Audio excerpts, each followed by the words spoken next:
Hello everyone, welcome back to my channel. ఈ weekend మేము బోడుపల్ హైదరాబాద్లో ఉన్న నిమిషాంబికాదేవి టెంపుల్కి వచ్చేసాం. ఈ మధ్య కాలంలో ఈ టెంపుల్ యొక్క ప్రత్యేకత వల్ల చాలా ఫేమస్ అయింది. నేనైతే ఇది 5th టైం విజిట్ చేయటం, నాకు వచ్చిన ప్రతిసారి చాలా బాగా అనిపించింది. నేను కోరిన కోరికలు కూడా నెరవేరాయి. అందుకే మీతో షేర్ చేసుకుందామని ఈ వీడియో తీస్తున్నా. ఇక్కడ కనిపిస్తున్న ధ్వజస్తంభం దగ్గర నిల్చొని ఒక్క నిమిషంలో మన మనసులో ఉన్న కోరిక కోరుకొని శ్రీమాత్రే నమః లేదా ఇక్కడున్న శ్లోకం పఠిస్తూ 16 ప్రదక్షిణాలు చేస్తే మన కోరిక 21 నిమిషంలో కానీ 21 రోజుల్లో కానీ నెరవేరుతుందన్నమాట. మన కోరిక నెరవేరితే మనం 108 ప్రదక్షిణాలు చేసి మనం మొక్కునైతే తీర్చుకోవాలి.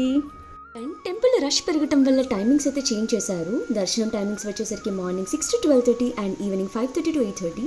ప్రదక్షిణల టైమింగ్స్ వచ్చేసరికి morning 6 to 9 and afternoon 2 to 5. మీరు కూడా ఈ టెంపుల్ని విజిట్ చేయండి అండ్ మీకు ఎలా అనిపించిందో కమెంట్ చేయండి.